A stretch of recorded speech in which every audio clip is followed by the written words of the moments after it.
Hello guys! Nakatry na kayo ng mag-claim ng inyong GCash stretch? Ayun, madali lang. Sa mga taga Hong Kong lang naman ito. Ayun, ay buksan nyo lamang yung GCash apps ninyo. Tapos makikita ninyo doon yung profile. I-click ninyo yung profile ninyo. Tapos sa kanang ibaba, makikita ninyo doon yung My Rewards. Pindutin ninyo yung My Rewards. Dito o voucher. So, makikita niyo dyan sa kanang ibaba. Tapos, hanapin niyo yung voucher na may pangalang Hong Kong Treat. Okay? Hong Kong Treat. O katulad ng Travel Treat. Makikita niyo doon yung mga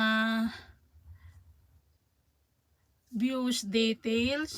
So, basahin mabuti yung terms and condition. Tapos, i-book kung kailan mo siya i-claim o kailan mo siya ibili. Pupunta ka sa, kailangan i-book mo muna bago kayo pumunta.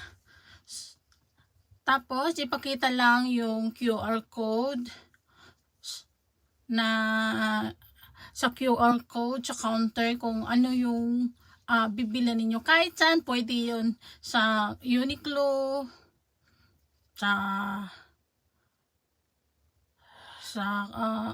kahit sa sa Park Shop, sa Welcome, pwede rin sa Welcome. Tapos sa kahit ano dyan, basta mga pwede mo siyang katulad ng Alipay.